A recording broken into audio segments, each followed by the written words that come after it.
Bom, gente, iniciei aqui a gravação, tá?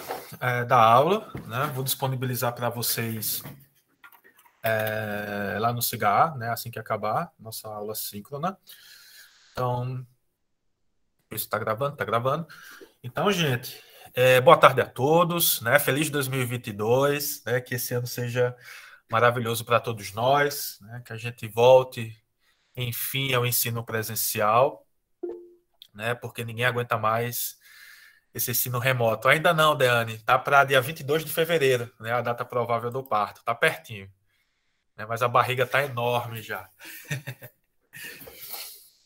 Então, a gente dá início hoje, né? A nossa terceira unidade, né? Da disciplina de Farmacologia 1 para o curso de enfermagem, né? E essa terceira unidade, ela vai lidar basicamente, né? Com os agentes antimicrobianos, né? A gente dá continuidade, né? Então, por exemplo, na aula de hoje, nós vamos falar dos compostos beta-lactâmicos, né, das sulfonamidas e das quinolonas. Né? A aula de hoje ela é um pouco longa, né? A gente vai falar de um monte de fármacos, mas não se assustem, tá? Eu vou tentar, né, focar, né, naquelas informações mais importantes, né, principalmente nesse primeiro contato de vocês, né, com essa temática. Né? Nós também, nessa terceira unidade, vamos abordar antifúngicos, tratamento da hanseníase, tuberculose, da malária, né?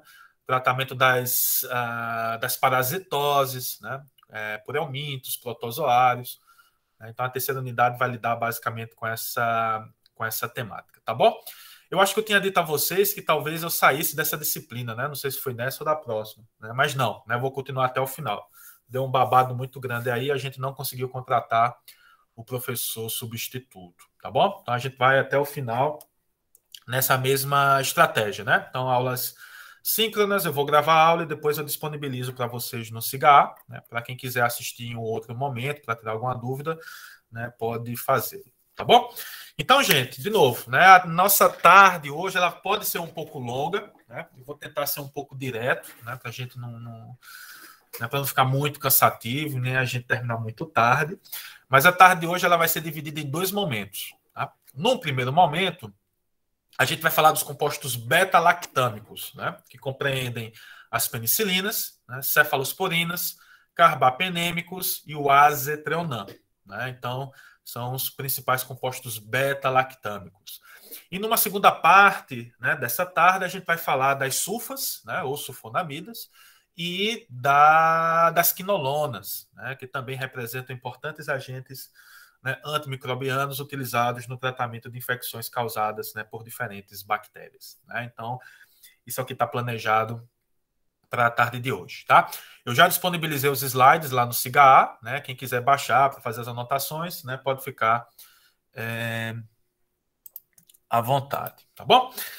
Então vamos lá, gente. Então, né, os compostos beta-lactâmicos, né, representam um conjunto, né, de fármacos que tem, né, uma característica em comum. Né? Eles apresentam em sua estrutura química, né, um anel beta-lactâmico, né, que é essa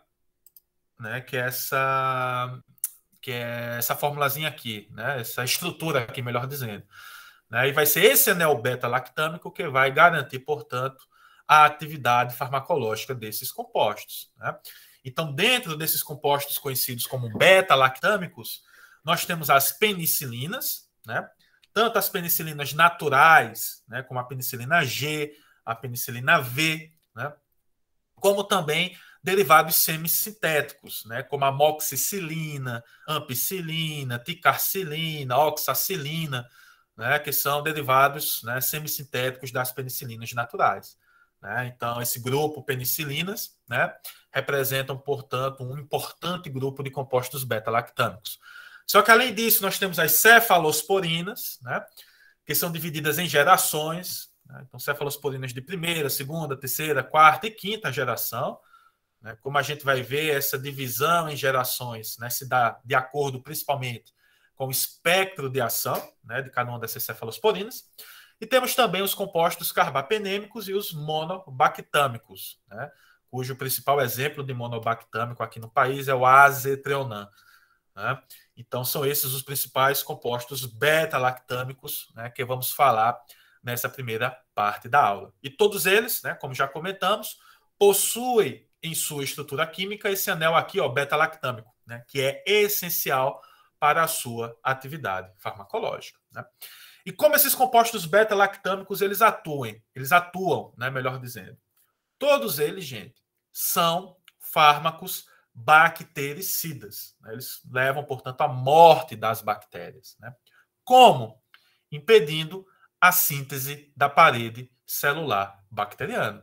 Tá? Então, todos esses fármacos impedem, né, a formação da parede celular das bactérias, né? Isso gera uma instabilidade, né, na parede celular da bactéria, levando, consequentemente, à sua morte.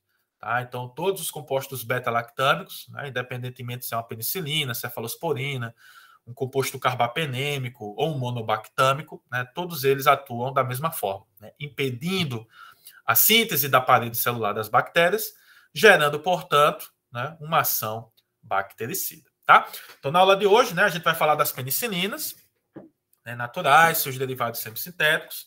Vamos falar das cefalosporinas, dos carbapenêmicos e do azetrionan, né, que é um composto monobactâmico. Tá? Então, gente, relembrando um pouquinho, né, o que a gente comentou antes desse recesso, né, natalino, né, a gente fez uma revisão, né, sobre bactérias, né, de forma bem rápida, né, mas as bactérias elas podem ser divididas, né, de acordo com a disposição da sua parede celular, em bactérias gram-positivas e gram-negativas, né, de acordo com a coloração de gram. Né. As bactérias gram-positivas, né, possuem uma parede celular, né, de peptidoglicano, não é isso? A qual é uma parede celular externa, né? Ela é externa em comparação, em relação à membrana plasmática da bactéria, né?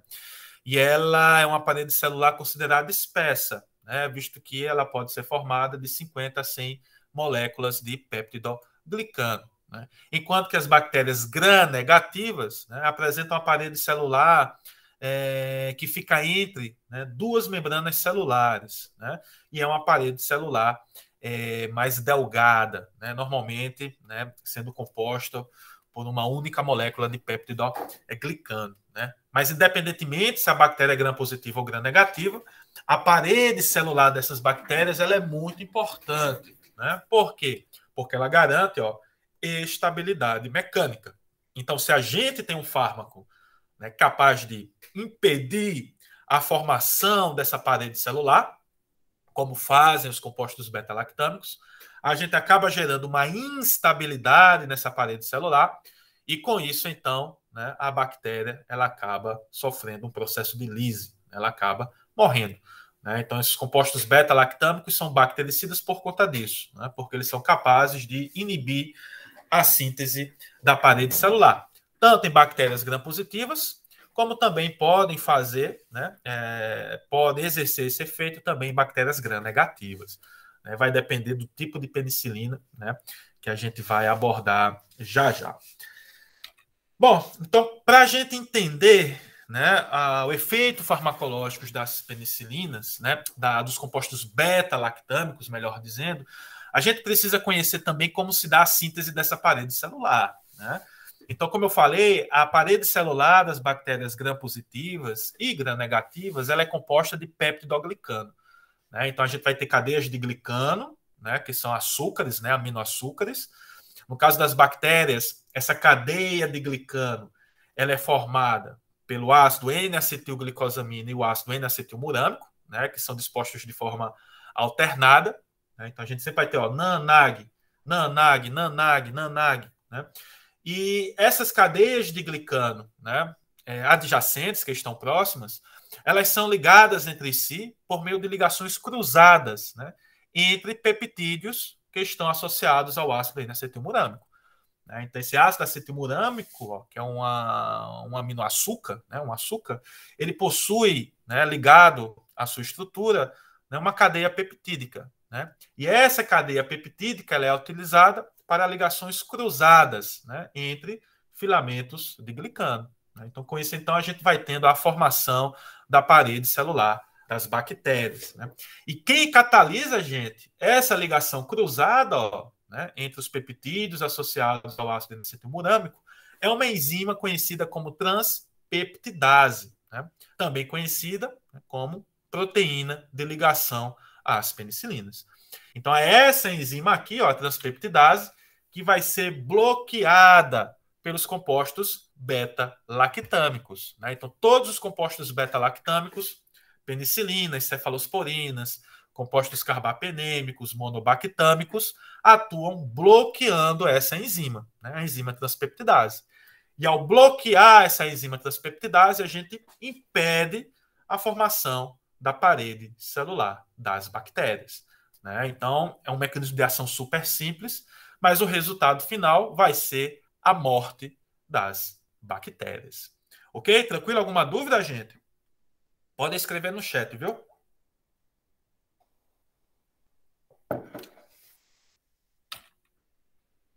Aqui eu mostro para vocês, né, como que ocorre. Ó. Então aqui a gente tem uma bactéria, né, seria um coco gram-positivo, né?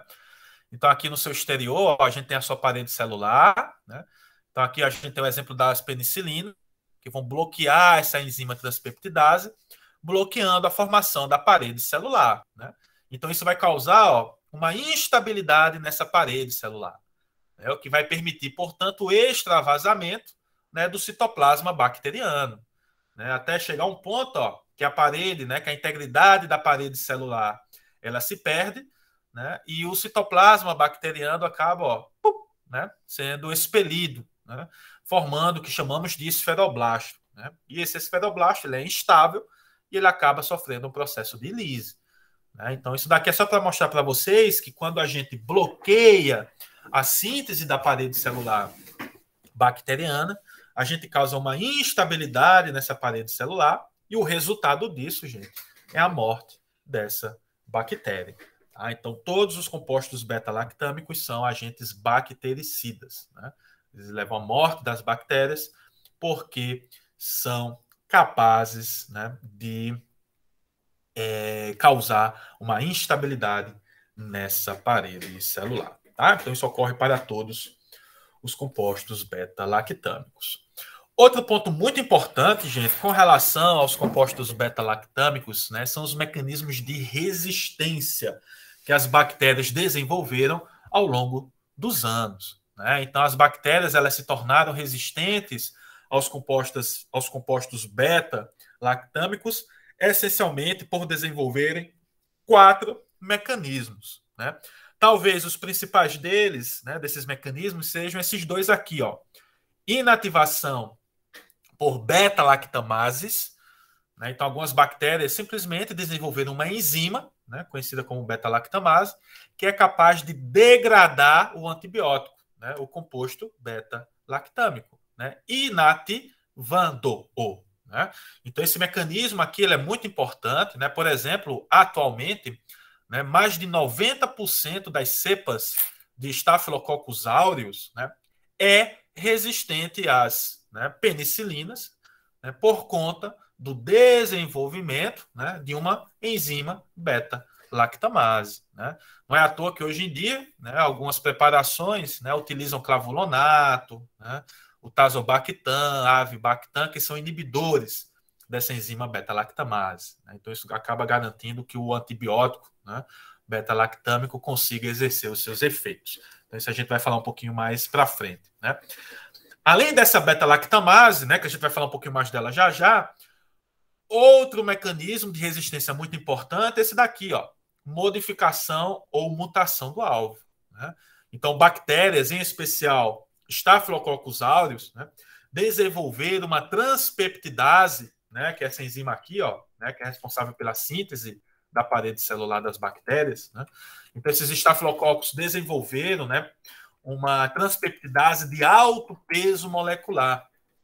E qual que é a consequência disso? É que essa transpeptidase ela é insensível aos compostos beta-lactâmicos. Né? Então, essa cepa de Staphylococcus aureus, ó, conhecida como MRSA, né, que significa Staphylococcus aureus resistentes à meticilina, essa bactéria, essa cepa, ela é resistente a todos os compostos beta-lactâmicos, né? Então, a penicilina, cefalosporina, carbapenêmicos e o azetrionam, né?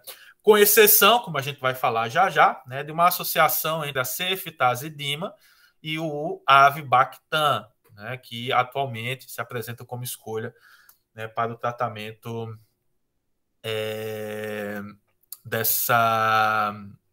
desse tipo de bactéria, tá?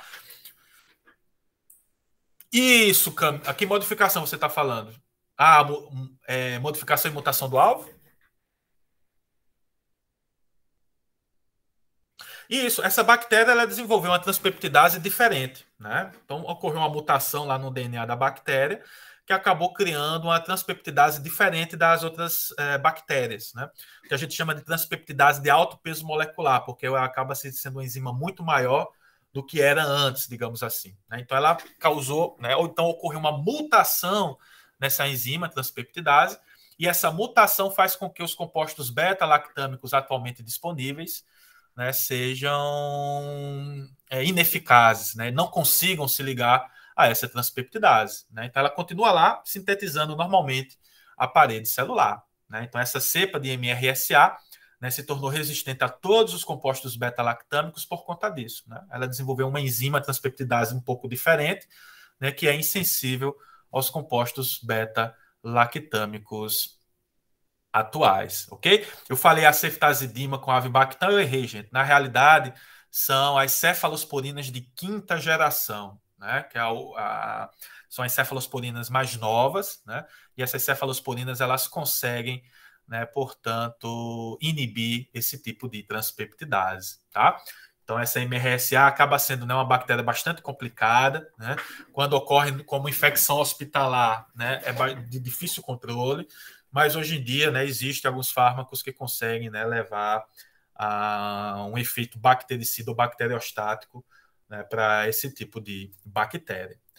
Tá ok, Camila? Então, esses dois mecanismos, ó, inativação por beta-lactamase e modificação, mutação do alvo, é sem dúvida, né, os principais mecanismos pelos quais, né, algumas bactérias se tornaram resistentes aos beta-lactâmicos, né? E aqui eu vou destacar bastante esses dois mecanismos, né? Beta-lactamase e a mutação do alvo aqui com relação a essa cepa de Staphylococcus aureus resistentes à meticilina. Algumas bactérias gram-negativas, né, principalmente pseudomonas, né, apresentam também redução da permeabilidade da membrana celular, presença de uma bomba de efluxo, né, que também pode contribuir um pouco com a resistência dessas bactérias aos compostos beta-lactâmicos, né? Mas quando a gente pensa em composto beta-lactâmico, é a beta-lactamase e a alteração na transpeptidase, né, mutação ou modificação dessa proteína, né, que são, pelo menos, os principais mecanismos de maior importância terapêutica. Então, falando um pouquinho mais dessa beta-lactamase, ó, né, então ela está aqui, ó, então é uma enzima produzida pelas bactérias, né, gram-positivas ou gram-negativas, e o que é que ela faz? Ó? Ela vai se ligar ao composto beta-lactâmico, levando à sua inativação, né? Então, nosso antibiótico, ó, ele não vai conseguir interagir com o seu alvo farmacológico, logo, ele não vai ser capaz de promover um efeito, né? Então, aqui eu mostro para vocês em detalhes, ó. Então, aqui a gente tem, por exemplo, o nosso composto beta-lactâmico, ó. Tá vendo aqui o anel beta-lactâmico, né, que é importante para as ações farmacológicas. A enzima beta-lactamase, ó, vai se ligar a esse anel beta-lactâmico, levando, portanto, ó, a sua, né, digamos assim, destruição. Ela rompe esse anel beta-lactâmico. Com isso, então, nós vamos ter aqui um metabólito inativo, né? Ele não vai conseguir inibir a transpeptidase, logo, ele não vai conseguir promover os seus efeitos, né? Então é assim que a beta-lactamase ela atua. Existem, gente, vários tipos de beta-lactamase, né? Então tem a beta-lactamase estafilocócica, né, conhecida como penicilase, que faz com que os estafilococos, né, se tornem resistentes às penicilinas. A gente tem beta-lactamase AMPC e de espectro estendido ou ampliado, né, encontrada principalmente em bactérias gram-negativas, né, que fazem com que essas bactérias sejam resistentes a penicilinas e cefalosporinas, né, de segunda e terceira geração. E a gente tem também um tipo de beta-lactamase, conhecida como metalo-beta-lactamase, né, que é encontrada nessa cepa de bactéria aqui, ó, KPC, que significa Klebsiella pneumoniae carbapenemase. Então, essa beta-lactamase aqui, ó, ela é capaz de degradar todos os compostos beta-lactâmicos. Então, penicilina, cefalosporina, carbapenêmicos, né? E os monobactâmicos, né? Então, existem vários tipos de beta-lactamase. Na aula de hoje a gente não vai destrinchar isso, né? Então, a gente vai falar de beta-lactamase no geral. Mas um ponto importante, gente, é saber que existem alguns fármacos, né, que são capazes de inibir essa beta-lactamase, né? Que são, né, o sulbactam, o tazobactam, ácido clavulônico, ou clavulonato, e o avibactam, né? Então, esses fármacos eles podem ser associados aos compostos beta-lactâmicos com o intuito de proteger o antibiótico da ação da beta-lactamase.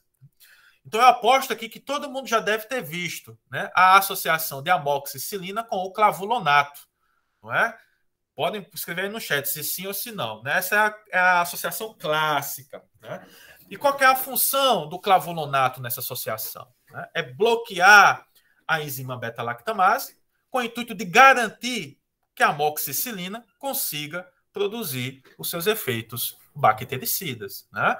Então, esse é um tipo de associação entre beta-lactâmicos e inibidores da beta-lactamase, né, muito observado aí no dia a dia. Né? E o grande objetivo disso é garantir que o antibiótico consiga exercer as suas ações. Tá bom? Então a gente vai falar nisso, né, à medida que a gente for comentando sobre as penicilinas. Oi, Luciana, fique tranquila. Ok, minha gente? Tudo bem? Tranquilo? Alguma dúvida por enquanto? Um cafezinho aqui.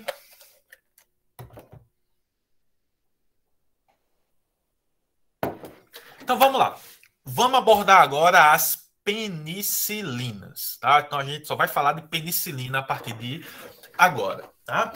As penicilinas, gente, elas podem ser penicilinas naturais, né? Como a benzilpenicilina e a fenoximetilpenicilina, né? Por que elas são naturais, né? Porque elas têm origem de um fungo, né? Do gênero Penicillium, né? Então existem fungos, né? Do gênero Penicillium, né? Que são capazes de produzir naturalmente as penicilinas G, né? Que é a benzilpenicilina, e a penicilina V, ou fenoximetilpenicilina, tá?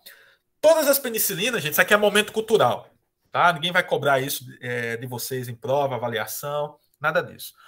Mas toda a penicilina ela vai ser, ó, composta por um anel beta-lactâmico e por essa estrutura química aqui, ó, conhecida como anel tiazolidina, né? Então a penicilina, quando a gente fala de penicilina, todas elas vão ter essa estrutura básica, né? É o que vai diferenciá-las, por exemplo, da cefalosporina, né? As cefalosporinas, que a gente vai falar já já, tem um anel beta-lactâmico, mas a estrutura associada a esse anel beta-lactâmico ela é diferente, né? É o que diferencia a cefalosporina das penicilinas, né? E se essa estrutura básica da penicilina estiver ligada a um grupamento benzil, a gente tem a penicilina G, e se estiver ligada a um grupamento fenoximetil, a gente tem a penicilina V, né? São os dois tipos de penicilinas naturais, né, encontradas atualmente aí no mercado. Além disso, né, se a gente pegar essa penicilina aqui natural, né, e colocar ela para reagir com a enzima chamada amidase, a gente vai levar à formação de um metabólito conhecido como ácido 6-aminopenicilânico. Né?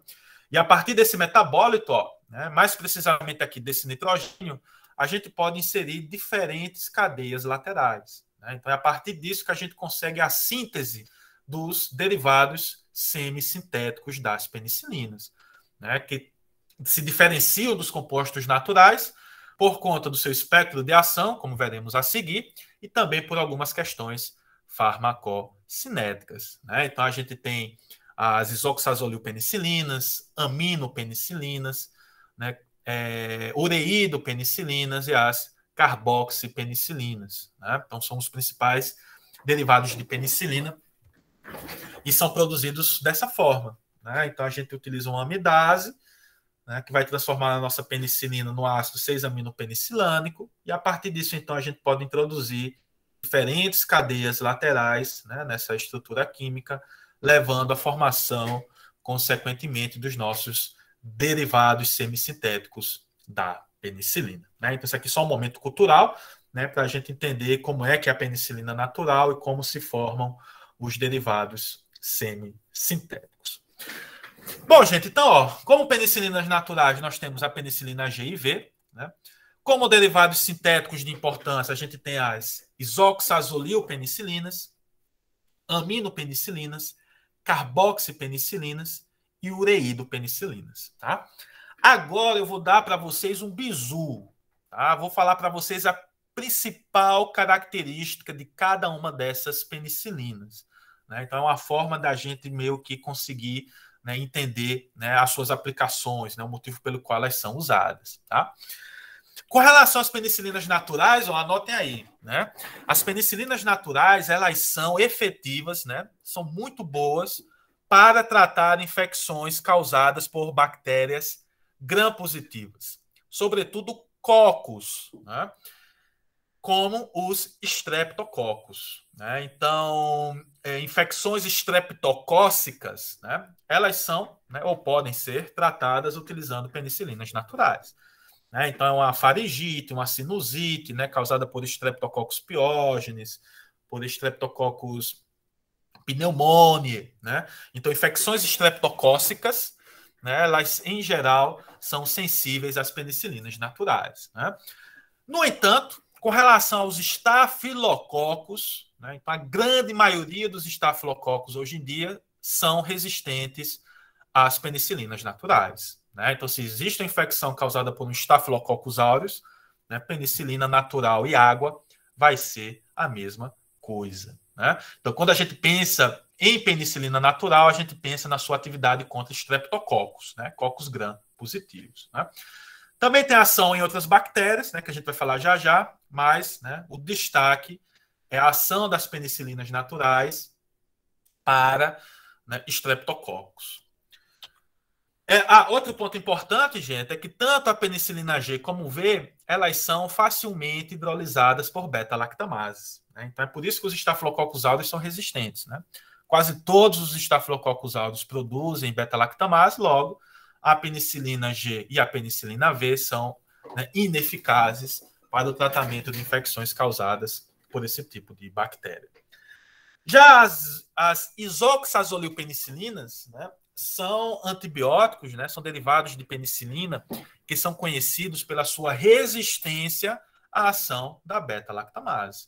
Então, por exemplo, se a gente tem um Staphylococcus aureus, né, que produz beta-lactamase, uma isoxazolilpenicilina ela pode ser utilizada. Né? Então, essa é a grande característica, né, desse derivado semissintético da penicilina.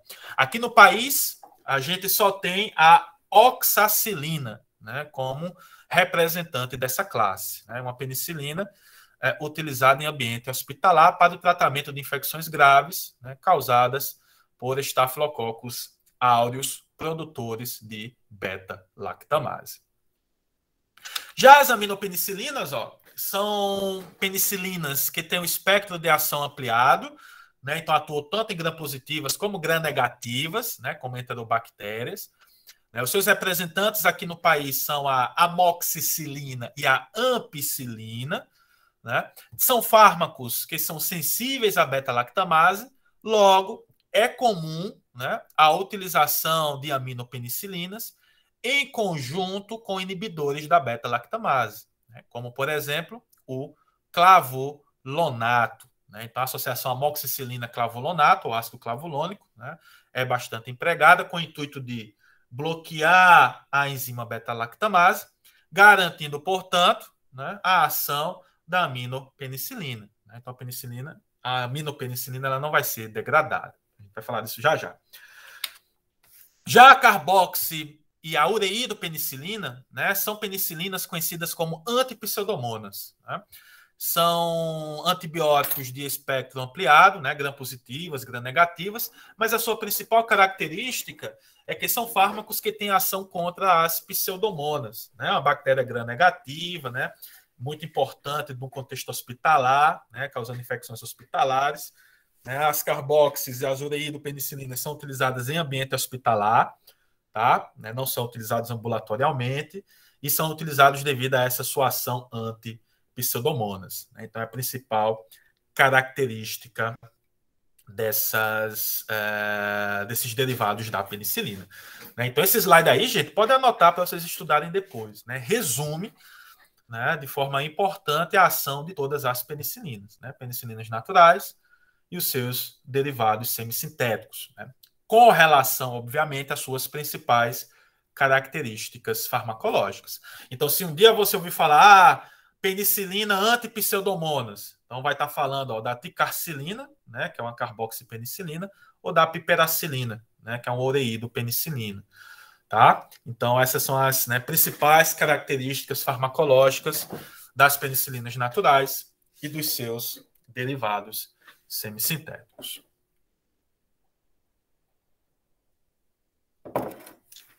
Dúvidas? Alguma dúvida? Podemos seguir? Vamos embora.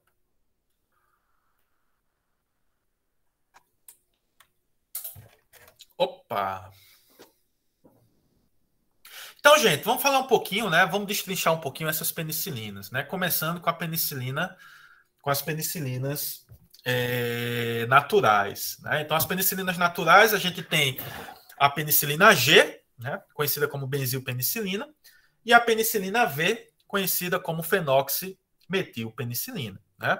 Como a gente comentou, né? A sua principal característica é a sua eficácia contra cocos gram-positivos.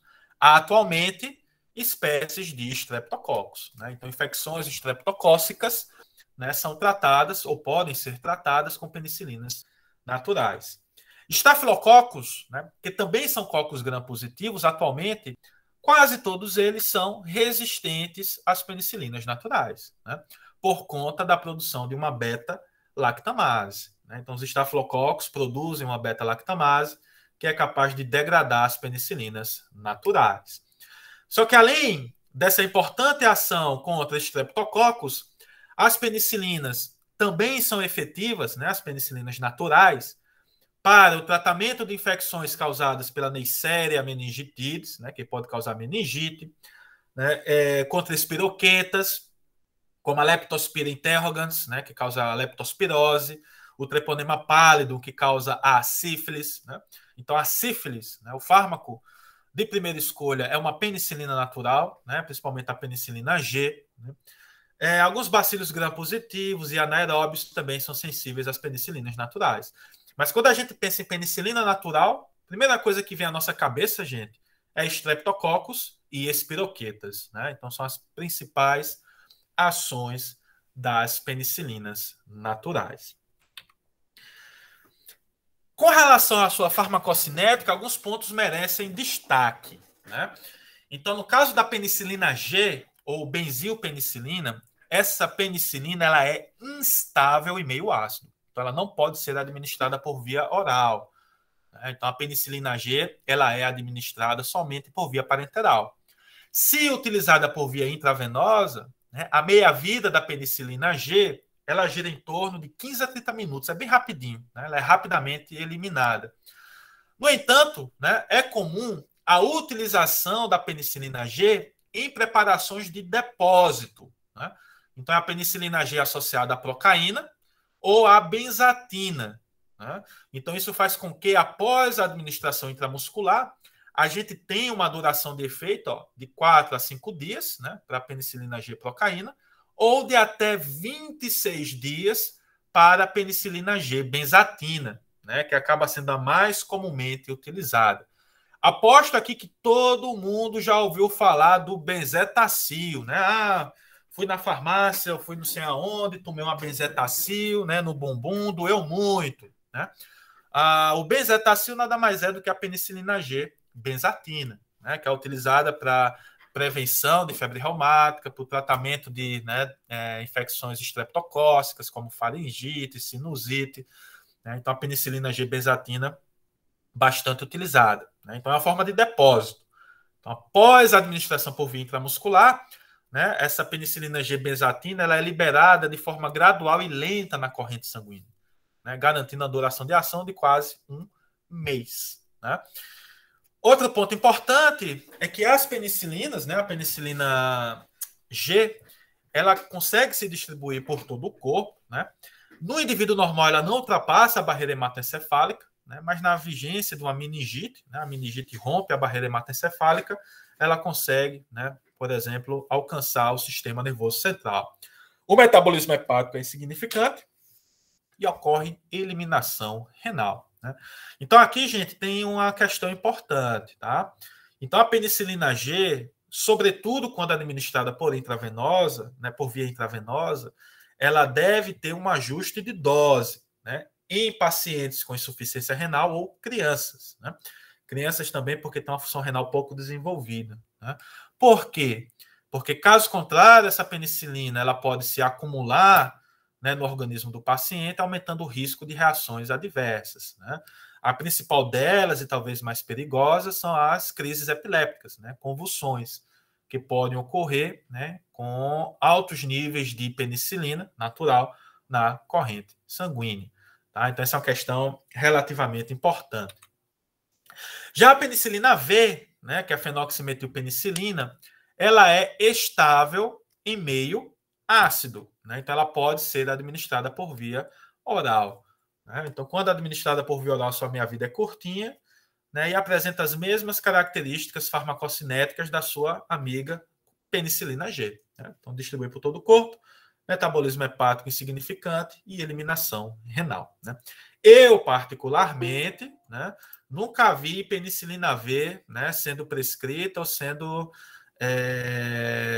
dispensada, digamos assim, né, na farmácia hospitalar ou farmácia comercial normal. Né? Mas penicilina G benzatina é o que a gente encontra bastante, né, por aí.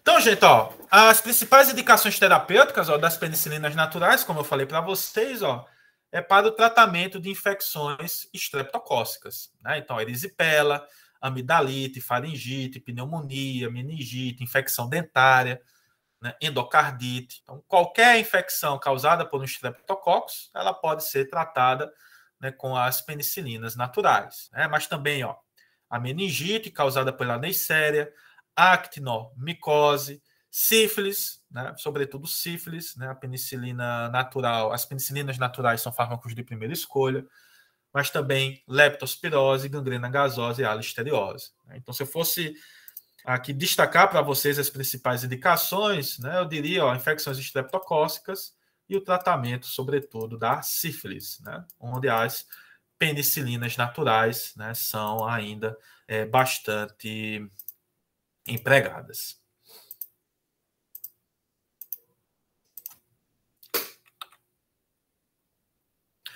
Bom, então a gente, né, encerra as penicilinas naturais e a gente começa então a abordar os derivados, né, semissintéticos das penicilinas. Né? Começando a abordar o grupo isoxazolil-penicilinas. Então, nesse grupo aqui, ó, a gente tem a oxa, a cloxa e a meticilina.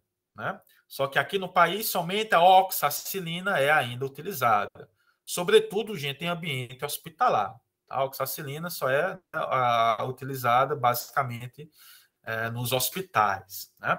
A principal característica das isoxazolil-penicilinas, como a gente já comentou, é que esses fármacos são resistentes à ação, ó, da beta-lactamase. Né? Logo, são indicados, né, para o tratamento de infecções bacterianas causadas, ó, por Staphylococcus aureus, produtores de beta-lactamase. Né? A cepa, conhecida como MSSA, né? Ou Staphylococcus aureus sensíveis à meticilina. Né? Então, é uma utilização ultra mega específica, né, para o tratamento de infecções causadas por essa cepa de bactéria, né, que é o Staphylococcus aureus, produtor de beta-lactamase. Para as demais bactérias, né, Streptococcus, espiroquetas, né, a oxacilina, né, ou cloxacilina, ou qualquer outra, elas são menos efetivas do que as penicilinas naturais.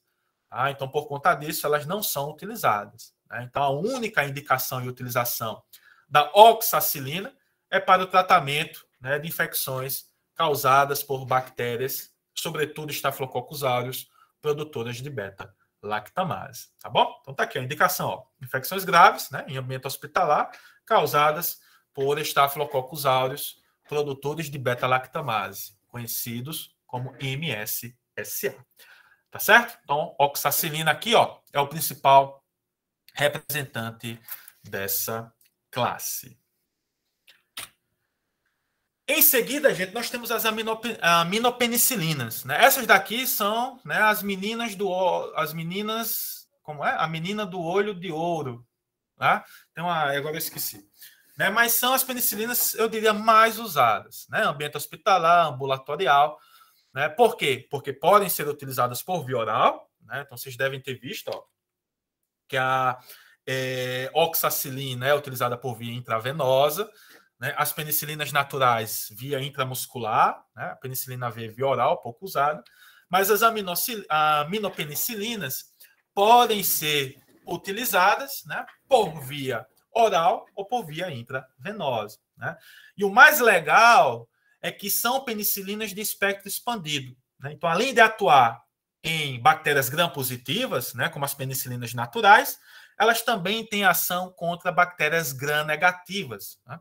Então, daí a importância, por exemplo, da amoxicilina no tratamento empírico, né, de infecções bacterianas não complicadas, né? Então, otite média, né, uma faringite, né, uma infecção na garganta, qualquer que seja, né? Então, o médico não sabe qual é a bactéria que está atuando, mas tem uma ideia, né, que pode ser um Streptococcus, ou pode ser um coliforme fecal, né, uma enterobactéria.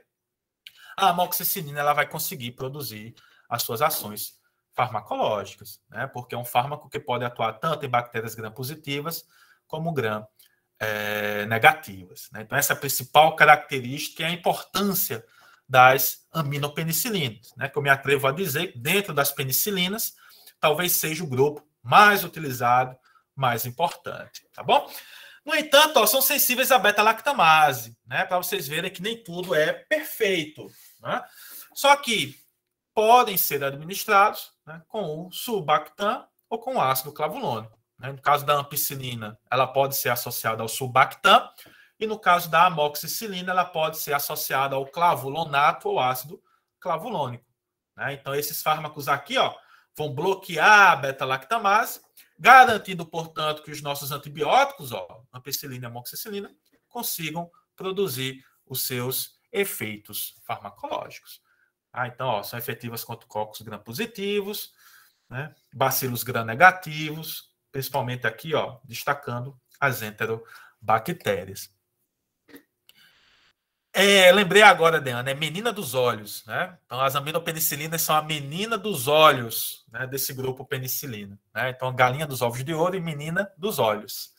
Mas a ideia é a mesma, né? Boa, eu sempre me confundo aí com esses.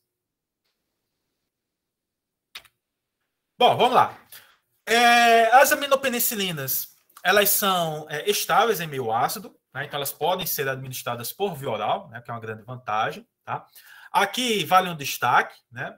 A amoxicilina ela é mais bem absorvida que a ampicilina, né? Então qual que é a consequência disso? É que a ampicilina, ó, ela tem maior risco de causar reações adversas gastrointestinais, né? Como diarreia, né? Porque como ela não é muito bem absorvida, ela vai ficar no intestino e vai matar as bactérias da nossa flora intestinal, né? Causando um desbalanço, podendo permitir, né, infecções oportunistas e podendo causar infecções do trato gastrointestinal.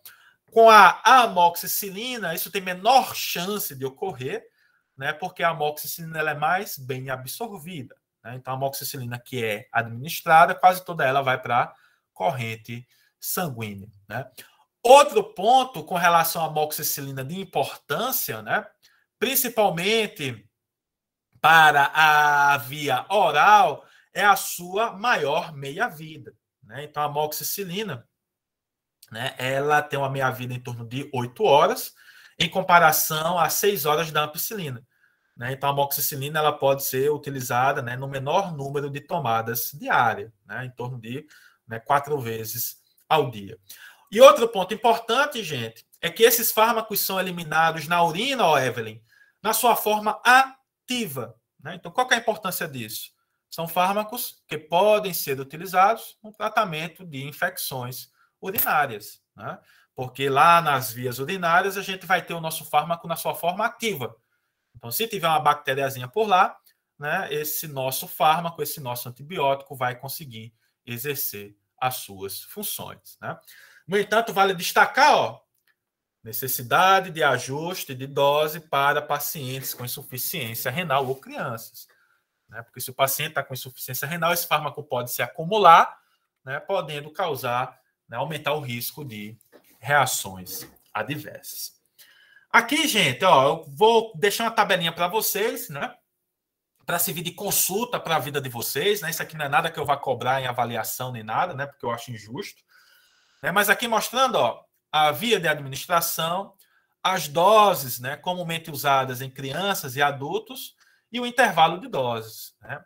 E o ajuste que deve ser feito a depender aqui do grau da insuficiência renal do paciente, né, com base na depuração de creatinina, né? Então, ó, um exemplozinho aqui bem rápido, né? Então, no caso da ampicilina, ó, se o paciente está com a depuração de creatinina abaixo de 10 ml por minuto, né, o intervalo de dose deve sair de 6 para 12 horas. Né? Então, essa é uma tabelinha aqui muito importante, né, quando a gente pensa, né, no ajuste de doses que deve ser feito para as penicilinas, tá bom? Então, a maioria das penicilinas, né, e cefalosporinas, necessitam de ajuste de dose em paciente com insuficiência renal, né, ou crianças, né? Então, por isso que eu ponho essa tabela aqui para servir de consulta para vocês, né, no futuro, tá bom? Então, vai ter um monte dessas tabelinhas aqui na aula de hoje, mas não é nada que eu vá destrinchar. É apenas que fique aí no PDF, né, para vocês e vocês possam consultar quando for de importância, né, quando for de interesse em algum momento. Bom, então, ó, usos terapêuticos. Ó. Então, infecções das vias respiratórias superiores, né? Então, sinusites, bronquites, né?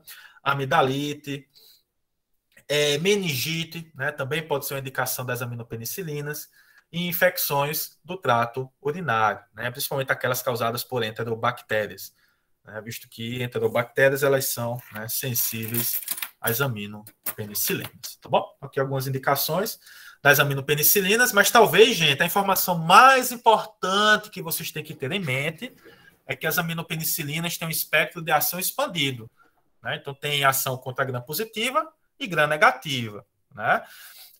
E, além disso, né, são sensíveis à beta-lactamase, logo, né, podem ser administradas em conjunto com inibidores, né, da beta-lactamase, né, como, por exemplo, o ácido clavulônico ou clavulonato, né, e o sulbactam, no caso da ampicilina.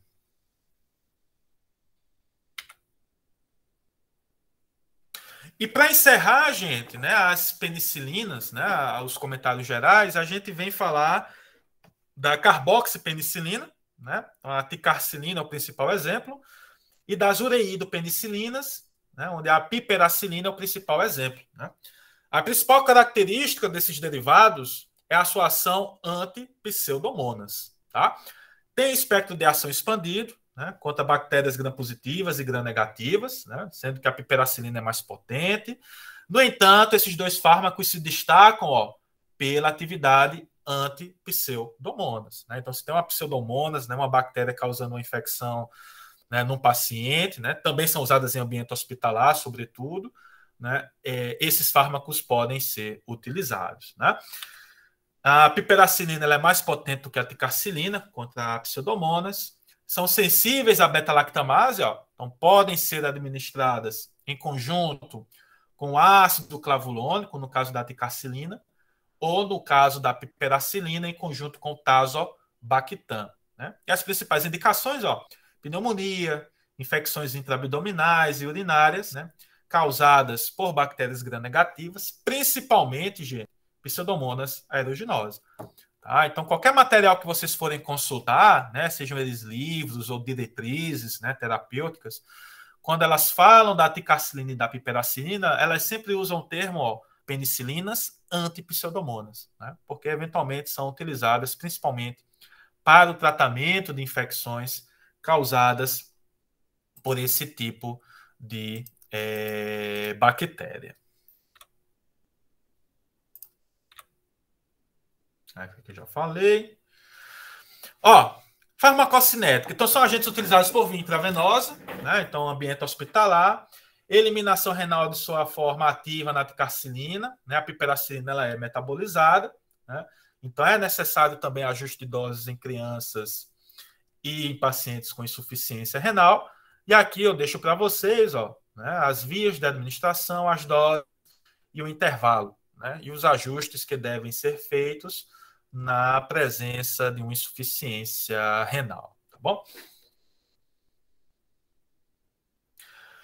Bom, quando a gente pensa em reações adversas, né, relacionadas às penicilinas, gente, a principal reação adversa é a reação de hipersensibilidade, ou seja, alergia, né? Então, de 0,7 a 10% dos pacientes, né, dependendo do estudo, podem ser alérgicos às penicilinas, tá? E pode haver, vale destacar, né, reação cruzada, né? Então, se o paciente ele for alérgico à penicilina G, muito provavelmente ele vai desenvolver também alergia para amoxicilina, para ampicilina ou para qualquer outro derivado semissintético, tá? Então, essa é uma característica, né, das penicilinas, né, essa capacidade de causar alergia, né? O motivo pelo qual isso ocorre, né, momento cultural, é porque o metabólito, né, o ácido penicilóico, ele pode interagir com proteínas plasmáticas, né, formando um produto que é imunogênico, né, que desperta uma atividade imunológica, né, e isso acaba gerando, né, essas reações de hipersensibilidade. Além disso, gente, todas as penicilinas, né, se acumulam na corrente sanguínea, por exemplo, no caso da insuficiência renal, podem causar convulsões, né, porque as penicilinas podem inibir um tipo de receptor no sistema nervoso central, conhecido como receptor GABA, né, que é um receptor inibitório.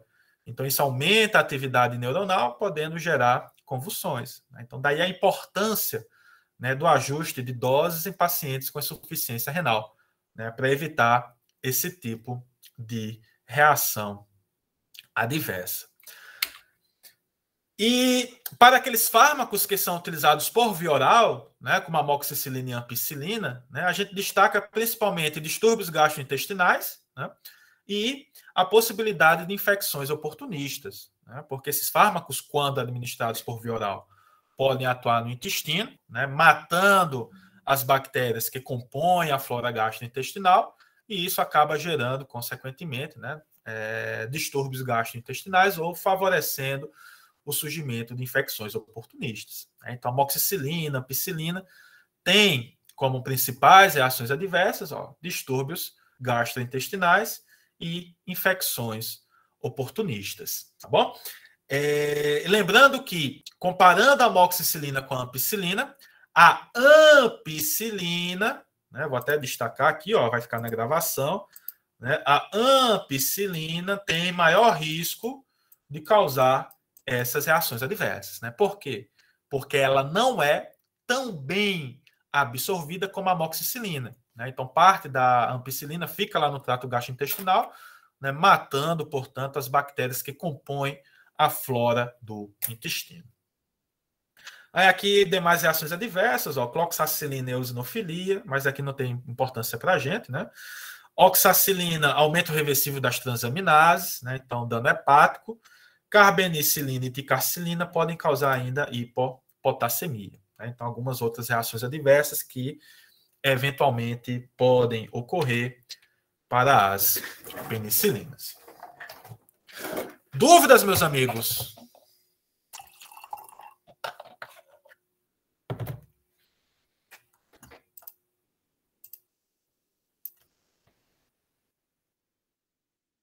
De presença para o pessoal que chegou depois.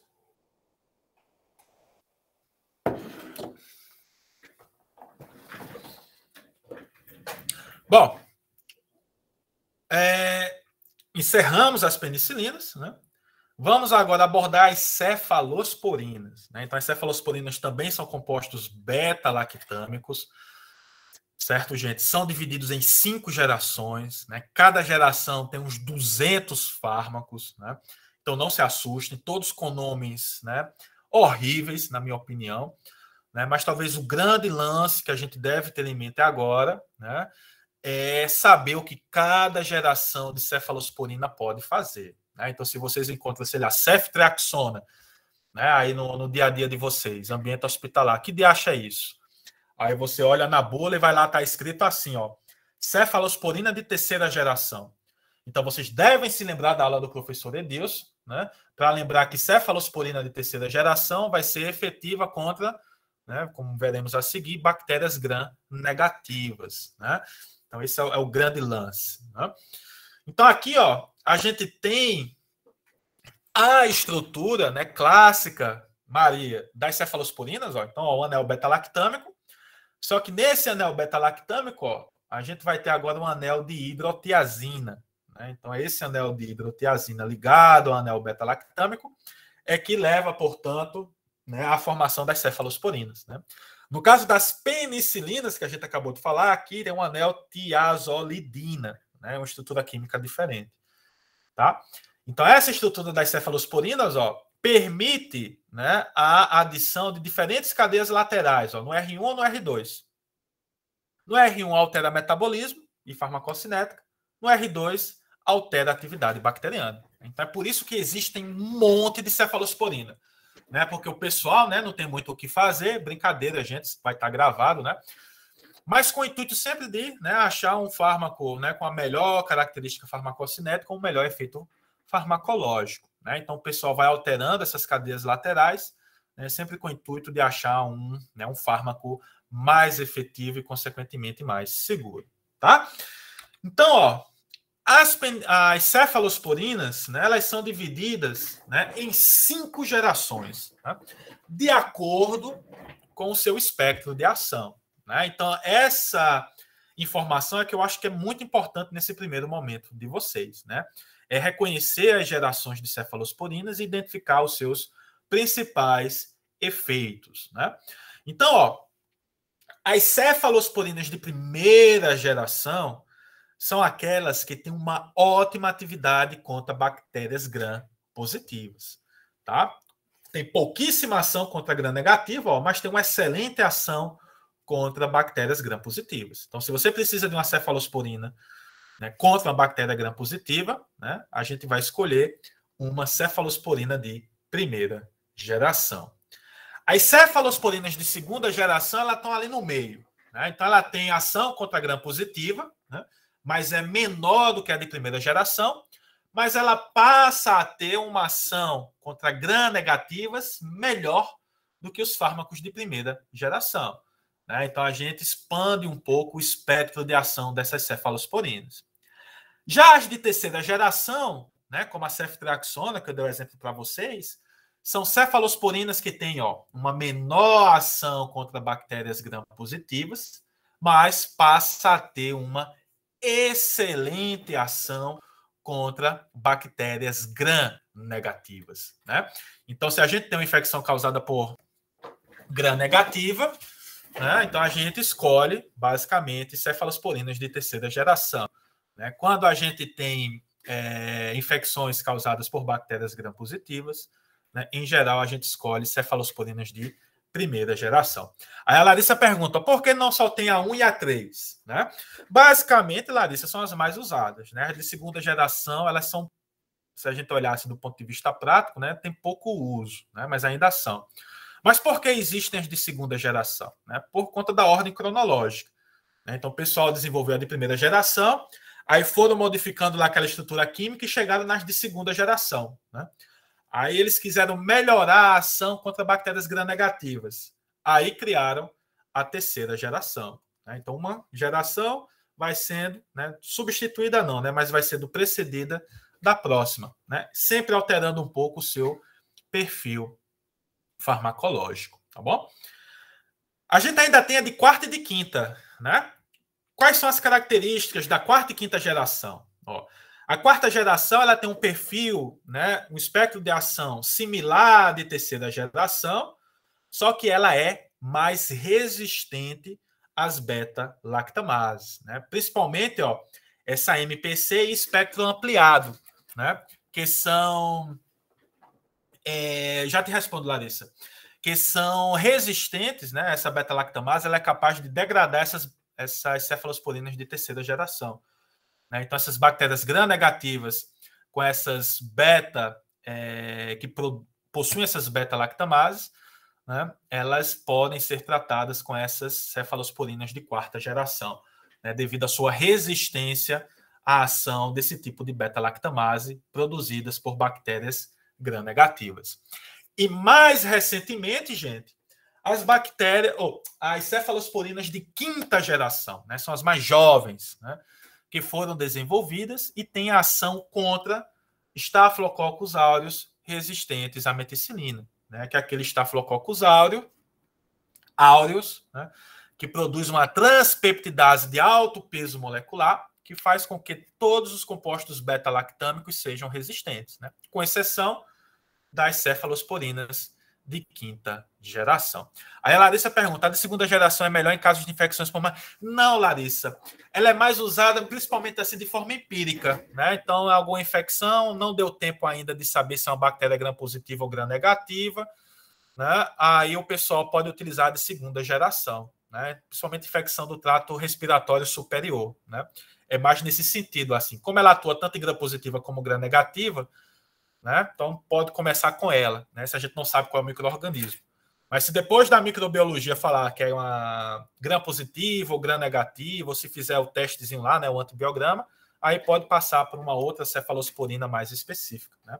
Mas, em geral, é mais nesse sentido, né? Tratamento empírico, né? Não sabe muito bem qual é a bactéria, de segunda geração, ela pode eventualmente ser usada. Beleza? Tranquilo?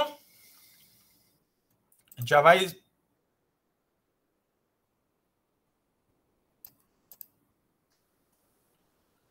Já vou mostrar para vocês quais são.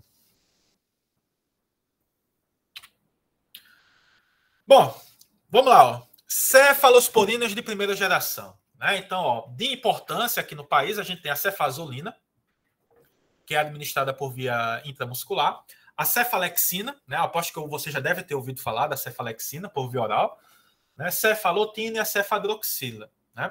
Qual que é a principal característica, gente, das cefalosporinas de primeira geração? É a sua ação, ó, contra bactérias gram-positivas. Né? Sobretudo, Staphylococcus aureus e Streptococcus. Né? Então, ó, lembra aquele Staphylococcus aureus que produz beta-lactamase? Né? Então, nessa bactéria ela é resistente à penicilina natural. Né? Pode-se usar a oxacilina, por exemplo, mas também pode-se utilizar as cefalosporinas de primeira geração. Né? Então, são fármacos, né, que são efetivos contra Staphylococcus aureus, né, produtores de beta-lactamase e também cepas de Streptococcus, né, podendo ser administrados tanto por via oral como por via intravenosa. Né? Então, aqui para cefalosporinas de primeira geração, aqui no país, né, nós temos 4 exemplares e eu destaco para vocês principalmente a cefazolina e a cefalexina. Né? Aqui ó, tem aquela tabela horrorosa, né? Mas para mostrar para vocês ó, que todas as cefalosporinas de primeira geração, né, cefalotina, cefazolina, cefalexina, né, precisam de um ajuste de dose em pacientes com insuficiência renal. Né, aquela mesma história. Caso contrário, esses fármacos podem se acumular na corrente sanguínea, aumentando o risco de infecção, ou aumentando o risco de reações adversas. Tá? Então, a tabelinha que eu deixo para vocês para consultas futuras. Já as cefalosporinas de segunda geração, ó, a gente tem a cefuroxima, cefoxitina, né, como as mais utilizadas, cefprozila, cefmetazol, cefaclor e o loracarbef, ou BEF. Né? Eu, sinceramente, nunca vi isso sendo administrado. Né? As bactérias, as cefalosporinas de segunda geração, como a gente falou, ó, tem ação contra bactérias gram-positivas, né? Mas uma menor ação em relação à de primeira geração, e passam a ter ó, ação contra bactérias gram-negativas. Né? Então, essas cefalosporinas de segunda geração estão ali no meio, né? Entre as cefalosporinas de primeira e de terceira geração com relação ao seu espectro de ação, né? A sua capacidade de atuar em bactérias gram-positivas ou gram-negativas. Né? Então, podem ser utilizados por via oral, né? No caso da cefuroxima, cefprozila e também, né, por via intravenosa. Né? Então, são as cefalosporinas de segunda geração. Aqui aquela tabelinha, né, que eu vou deixar para vocês para consulta futura, né, mostrando também, ó, a necessidade de ajuste de dose, né, na insuficiência renal, né, para a grande maioria das cefalosporinas de segunda geração, né, com exceção talvez do cefaclor, né, que é um agente que não necessita de ajuste de dose, né, em caso de insuficiência renal. As de terceira geração, gente, essas são muito utilizadas, tá? De primeira e de terceira, né? Principalmente essa daqui, ó, ceftriaxona. Né? Já ouviram falar, gente, da ceftriaxona? Eu aposto que sim. Né? Pelo menos quando eu estagiava no hospital, né? Quando a gente via cefalosporina saindo, era ceftriaxona, né? Ceftriaxona sai muito, né? Eu saía pelo menos, né? O pessoal aqui ainda não ouviu, mas provavelmente vão ouvir falar bastante. Qual que é a principal característica das cefalosporinas de terceira geração? É uma ótima atividade contra bactérias, ó, gram-negativas, tá? Então, Neisseria gonorreia, diversas enterobactérias, né? Pseudomonas aeruginosa, né? Principalmente aqui a ceftazidima. Né? Então, a principal característica dessas cefalosporinas de terceira geração é a sua ótima ação contra bactérias gram-negativas. Então, a gente tem, ó, ceftriaxona, cefotaxima também, que sai bastante, né? Cefdini, cefditoreno, ceftibuteno, cefpodoxima, ceftizoxima e a ceftazidima. Né? Dessas daqui, né, a gente vê muito essas três, ó. Né? A ceftriaxona, cefotaxima e a ceftazidima. Né? Essas daqui, sinceramente, né, eu nunca vi, né, mas existem, né, e são comercializadas aqui no país. Tá? Mas o que é que vocês têm que ter em mente, gente, pelo amor de Deus, é que as cefalosporinas de terceira geração vão ter uma ótima ação contra bactérias gram-negativas. Né? A sua ação contra bactérias gram-positivas é bem menor. Né? Talvez com exceção, ó, da ceftriaxona e cefotaxima, que tem uma boa ação estreptocócica. Né? Mas, em geral, o que a gente observa, né, de destaque é a ação, uma excelente ação das cefalosporinas de terceira geração contra bactérias gram-negativas. Então, isso que eu quero que vocês guardem aí.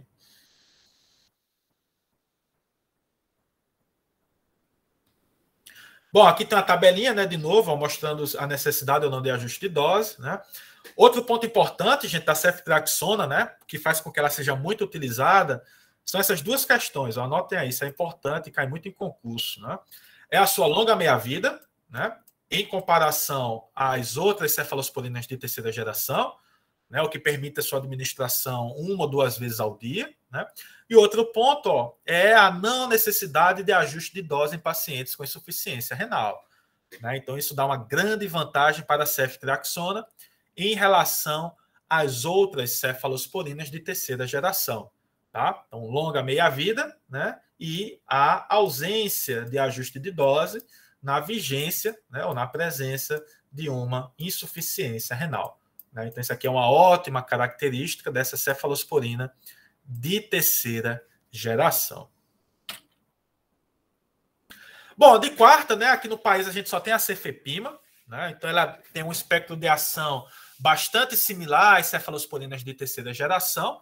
Né, o que vai diferenciar a cefepima, né, de uma cefalosporina de terceira geração é a sua maior resistência às beta-lactamases. Né? Como a gente viu, a MPC e a beta-lactamase de espectro expandido, elas podem degradar cefalosporinas de terceira geração, né? Fazendo com que algumas bactérias gram-negativas sejam resistentes. Né? Só que no caso da cefepima, ela consegue ser resistente a esse tipo de beta-lactamase produzida pelas bactérias gram-negativas. Né? Então ela passa a ser interessante nesse sentido. né, para tratar infecções causadas, né, por bactérias produtoras, né, de beta-lactamases, principalmente infecções hospitalares, né, graves. Né. No entanto, vale destacar que a cefalosporina de quarta geração, cefepima, ela é sensível à carbapenemase, né, que é aquela beta-metalo lactamase, né, produzida pela Klebsiella, né, por algumas cepas de Klebsiella. Né. Então, a KPC, né, que é conhecida como superbactéria, né, então, casos de infecção hospitalar que geram, né, óbitos em hospitais, tem envolvimento da KPC, né, essa bactéria ela é também resistente a essa cefalosporina de quarta geração. Né. Então, utilizada essencialmente em ambiente hospitalar, né, em casos, né, de infecções causadas por bactérias multiresistentes, né, produtoras de beta-lactamase. Aqui para a KPC, né, o que se recomenda atualmente é essa associação de ceftazidima, né, cefalosporina de terceira geração, com o avibactam, né, que é um inibidor de beta-lactamase que é capaz de, né, inibir essa carbapenemase, né, essa beta-metalo-lactamase.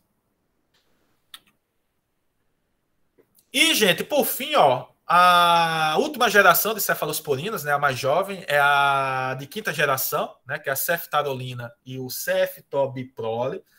Tá? Tem um espectro de ação similar de terceira geração, né, então tem uma ótima ação contra bactérias gram-negativas, mas a sua principal característica, ó, é a sua atividade contra Staphylococcus aureus resistentes à meticilina. É aquele Staphylococcus aureus que produz uma transpeptidase de alto peso molecular, né, que faz com que essa bactéria seja resistente a todos os compostos beta-lactâmicos, com exceção dessas cefalosporinas de quinta geração.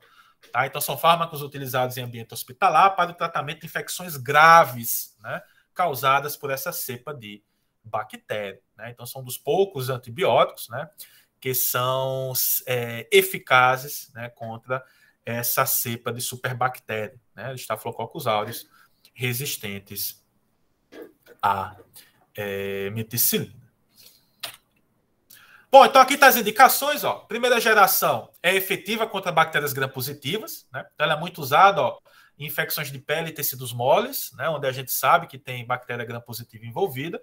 Né? Então, tanto estáfilo como estrépito. De segunda geração, ó, infecções de vias aéreas superiores. Né? Então, sinusite, otite média, né, que podem ser causadas tanto por bactérias gram-positivas como gram-negativas. Terceira geração, né, utilizadas essencialmente para infecções causadas por bactérias gram-negativas, então pneumonia, infecção urinária, meningite, endocardite, a gonorreia. Quarta geração, bactérias gram-negativas multiresistentes, né, então pneumonia, infecção intraabdominal, urinária, né, ambiente hospitalar sempre. E quinta geração, né, é utilizada para o tratamento de infecções causadas, né, essencialmente por Staphylococcus aureus resistentes à meticilina. Né? Essa cepa aqui que é resistente a todos os compostos beta-lactâmicos, com exceção das cefalosporinas de quinta geração. Bom, gente, as reações adversas às cefalosporinas, né, é bem similar às penicilinas, então pode ocorrer também hipersensibilidade, certo? Cruzada, né, penicilina com cefalosporina e cefalosporinas, né? Também nefrotoxicidade, né, no caso das cefalosporinas de primeira geração, né, não tem nenhum mecanismo, né, pelo menos publicado, né, que explique essa reação adversa, né, mas pode ocorrer.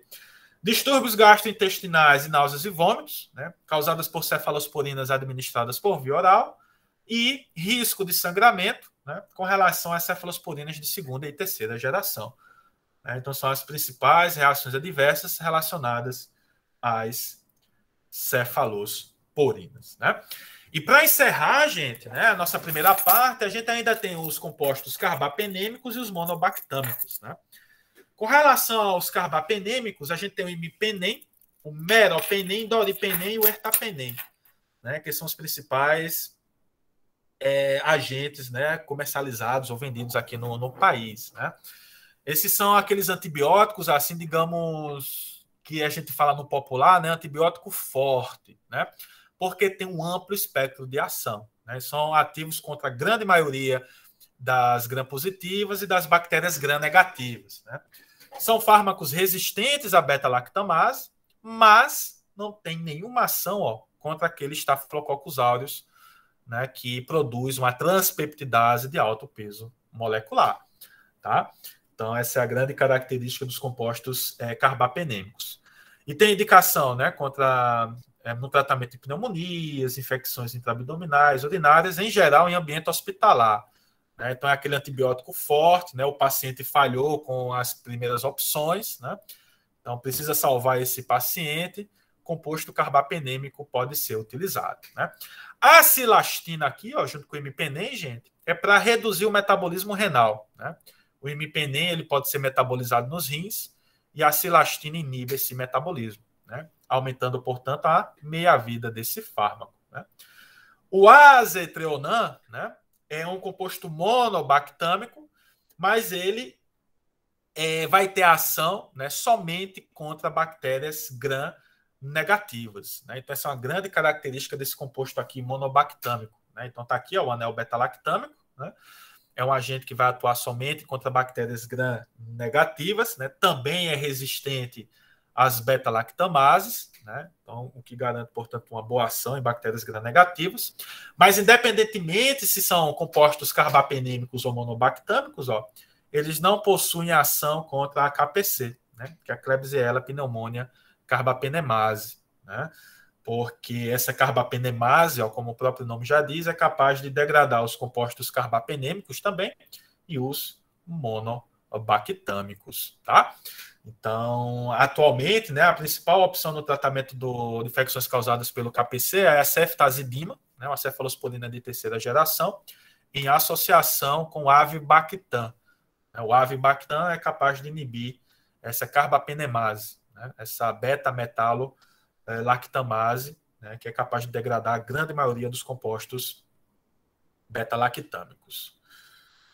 Bom, aqui ó, tem aquela tabelinha ó, demonstrando que esses fármacos também necessitam, né, de ajuste de dose, tá? Na vigência de uma insuficiência renal, então fica para, né, vocês consultarem no futuro. Bom, gente, espero que vocês não tenham tido nenhum curto-circuito, né, com o excesso de fármacos, né? Então, talvez aqui o grande lance que vocês têm que ter em mente, né, só repetindo, ó, é vocês saberem, né, as características gerais das penicilinas, né? Então, quais são as suas principais características farmacológicas, né, as principais indicações, né? Então, aquele slide, né, que eu ressalto as atividades farmacológicas pode ser útil. Né? Com relação às cefalosporinas, né, reconhecer o que cada geração, né, reconhecer o espectro de ação de cada geração. Né? Então, gram-positivo, cefalosporina de primeira geração é mais ativa contra a gram-positiva, segunda geração, né, gram-positiva, gram-negativa, terceira geração, gram-negativa, quarta geração, bactérias gram-negativas multiresistentes, né? Quinta geração, né, Staphylococcus aureus resistente à meticilina, né? Então, nesse primeiro momento, talvez isso seja mais importante, né? Olhando, né, para os compostos beta-lactâmicos, tá? E agora, gente, não, sem intervalo, ó, vamos embora, que senão a gente só vai terminar 8 horas da noite, né? Não, brincadeira, né? Vamos dar um intervalozinho, né? Para a gente tentar restaurar o circuito, né? Porque eu aposto, isso, né? Eu aposto que muita gente aí teve algum curto-circuito. Né? E a gente volta para falar das sulfonamidas e das quinolonas. Né? Então aqui fica mais tranquilo. Né? Realmente, o composto beta-lactâmico é um pouco mais complexo. Né? Então vamos dar um intervalozinho de 10 minutinhos, a gente volta às 2h35, né? Talvez até menos. Então, gente, nessa segunda parte, né, a gente vai finalizar nessa parte dos antibióticos, né, antimicrobianos, né, abordando as sulfonamidas e as quinolonas. Tá? As sulfonamidas, né, talvez o principal exemplo seja a sulfadiazina, né, você já deve ter ouvido falar da sulfadiazina de prata, né, no tratamento, tratamento das queimaduras, né, para evitar a infecção. Sulfametoxazol, talvez, né, é bastante utilizado. A sulfacetamida, né, que é utilizada por via tópica colírio. Né, então, são fármacos, né, que têm ação bacteriostática, né, e eventualmente são bastante utilizados. E as quinolonas, né, como o ciprofloxacino, enofloxacino, né, levofloxacino, né, que são agentes bactericidas, né? Mas o que as sulfonamidas e as quinolonas têm em comum? Né? Elas mexem, né, elas vão atuar no DNA bacteriano. Né? No caso das sulfonamidas, impedindo a síntese de purinas, né, e do DNA, logo a bactéria não consegue se desenvolver, crescer. E no caso das quinolonas, né, impedindo ou bloqueando a replicação, né, do DNA bacteriano. Né? Então isso gera fragmentação do DNA e, consequentemente, morte da bactéria. Né? Então são fármacos que atuam, né, do ponto de vista geral sobre o DNA das bactérias. Então a gente vai falar um pouquinho, né, desses fármacos a partir de agora, tá? Então, gente, as sulfonamidas, né, também conhecidas como sulfas, né, são agentes quimioterápicos. Né? Lembra daquela definição? Né? O que é um quimioterápico? É uma substância de origem sintética, né, que é capaz de atuar contra micro-organismos. Né? Então, as sulfonamidas têm origem sintética a partir do vermelho de protonzil, né, que é um corante. Né? Então, esse corante tem a ação, né, antimicrobiana, né, bacteriostática, né, por conta aqui, ó, dessa região conhecida como sulfonamida. E esses fármacos, né, inibem a síntese de DNA em bactérias gram-positivas e gram-negativas, exercendo efeito bacteriostático. Né? No entanto, aqui tem, ó, algumas, né, porque, né, algumas bactérias, né, acabaram desenvolvendo resistência às sulfonamidas. Né? Então, algumas bactérias gram-positivas e gram-negativas ainda são sensíveis à ação desses fármacos. Então, a gente vai falar um pouquinho disso agora, tá? Bom, então, gente, ó, as sulfonamidas, né, elas são derivadas da sulfonilamida, né, que é aquela que a gente extrai lá do vermelho de protonzil. E essa sulfonilamida, ela é, né, análoga ao PABA, né, esse ácido para-aminobenzoico. Né? Qual é a importância desse PABA? Né? Que ele é utilizado pelas bactérias na síntese do DNA. Tá? Então, como as sulfonamidas, né, são análogos ao PABA, como veremos, as sulfonamidas acabam interagindo com uma determinada enzima, né, impedindo, consequentemente, a formação do DNA, né, graças a essa aqui, ó, similaridade ao ácido para-aminobenzoico. E aqui no país, nós temos 4 sulfonamidas de importância. Né? O sulfametoxazol, a sulfadiazina, a sulfacetamida e o sulfisoxazol. Essas duas aqui de cima, ó, sulfametoxazol e sulfisoxazol, são utilizadas, né, por via sistêmica, né, por via oral, por exemplo. Enquanto que a sulfadiazina e a sulfacetamida são sulfonamidas utilizadas por via tópica. Né? Então, a sulfadiazina na pele, essencialmente, e a sulfacetamida no olho, né, como colírio. Tá? Então, são as principais sulfonamidas atualmente utilizadas aqui no país.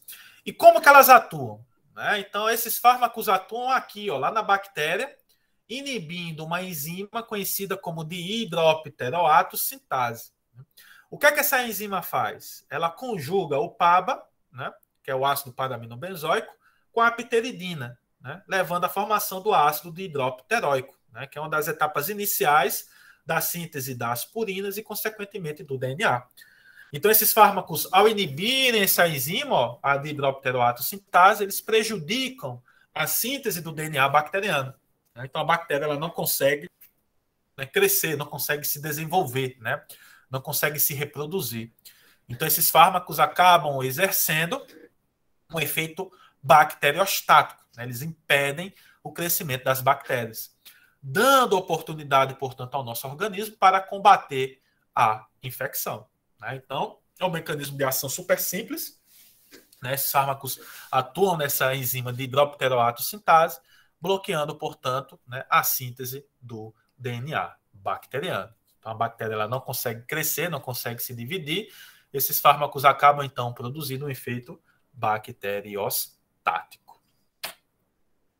Bom, existem alguns mecanismos, né, de resistência a esses sulfonamidas, né? Basicamente são 4. Então, a bactéria ela pode, ó, ter uma mutação que gera uma superprodução do PABA. Né? Então, a bactéria pode produzir PABA em maior quantidade. E essa maior produção de PABA, né, pode acabar antagonizando a ação das sulfonamidas. Né? visto que as sulfonamidas inibem de forma competitiva, né, essa reação. Então, se você aumenta a quantidade de PABA, você desloca o fármaco da enzima e a enzima, então, continua, né, a produzir os intermediários relacionados à produção do DNA bacteriano. Né? Também existem algumas bactérias que desenvolvem mutação, que diminui a afinidade da enzima pelo fármaco. Né? Então, o fármaco está lá, a enzima está lá, só que o fármaco não consegue interagir com a enzima, né? Porque houve uma mutação que prejudicou essa interação. Algumas bactérias também, ó, as bactérias são danadas, né? Desenvolvem uma via alternativa para a síntese de um metabólito essencial para a via do folato, né? Que é a via aqui responsável pela síntese do DNA. Então a bactéria vê, ó, beleza, bloquear a minha enzima de hidropteroato sintase. Então eu não consigo produzir o ácido dihidropteróico, né, pela reação PABA-pteridina. Então o que é que a bactéria faz? Ela cria uma nova reação, né, utilizando outros compostos, né, que também levam à produção desses intermediários para a síntese de DNA. Ou, como ocorre, né, em algumas bactérias gram-negativas, né, uma redução da permeabilidade da sulfonamida na bactéria. Né? Então, existem, né, vários mecanismos, pelo menos 4 mecanismos, que podem fazer com que bactérias gram-positivas ou gram-negativas se tornem resistentes à ação das sulfonamidas. Bom, espectro de ação. Né? Então, as sulfonamidas podem atuar tanto em bactérias gram-positivas, né, sobretudo Streptococcus, né? A Staphylococcus aureus, hoje em dia, né, a maioria das cepas são resistentes, né? Então, as sulfonamidas sozinha, né, não tem ação contra a Staphylococcus aureus, né, mas ainda guarda ação contra Strepto. E também as sulfonamidas têm, né, ação contra bactérias gram-negativas, né, como hemófilos, Klebsiella e enterobactérias. Né? Muito embora, né, existem relatos, né, de resistência às sulfonamidas em, né, um grande número de enterobactérias. Né? Então, Escherichia coli, Pseudomonas, Shigella, né, hoje em dia, né, quase todas são resistentes às sulfonamidas. Né? Então, são agentes, né, de espectro expandido, né, gram-positivas e gram-negativas, só que hoje, né, a depender da cepa, a depender das bactérias, da bactéria, ela pode ser resistente a esses fármacos.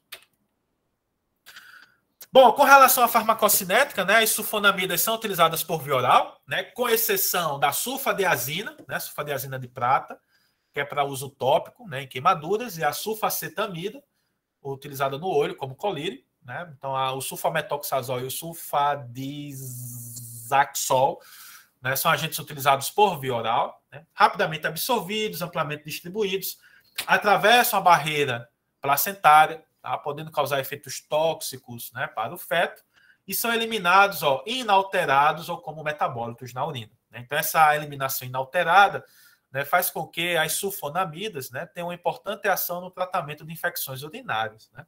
Muito embora as sulfonamidas sozinhas hoje em dia não sejam mais utilizadas, né, com esse propósito, né, porque existem fármacos mais eficazes, né, no tratamento de infecções urinárias.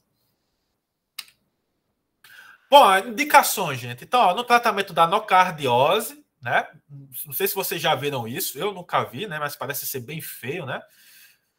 Profilaxia de infecções estreptocócicas, né, principalmente em pacientes que são alérgicos às penicilinas. Né?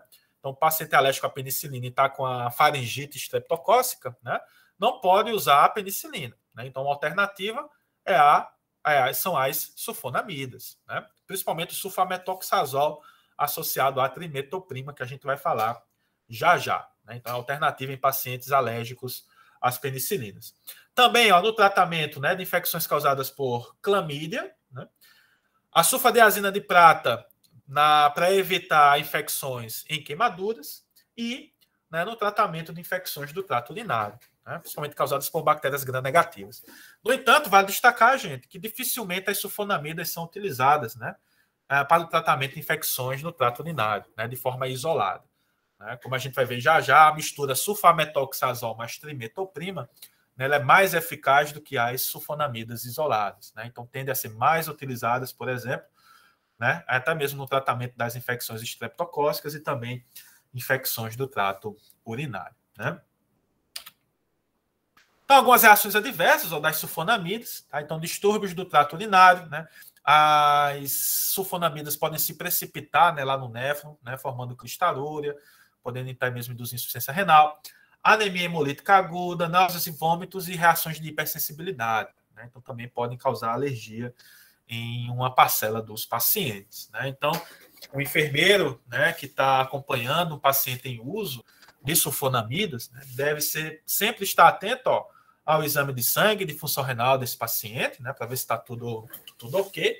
Observar a presença de sangue na urina, erupção cutânea ou dificuldade de respirar. Né, porque isso provavelmente pode estar, né, relacionado a uma ação renal, né, tóxica renal, ou uma ação alérgica desses fármacos.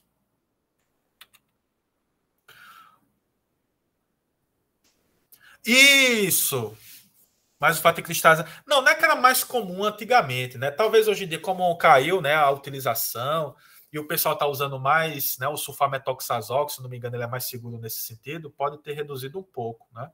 Mas eu acho que tem mais a ver com a frequência de utilização, que caiu bastante das sulfonamidas isoladas por via oral. Né? A sulfadiazina de prata é muito usada ainda, né, via tópica. A sulfacetamida também é muito usada como colírio, né, conjuntivite bacteriana.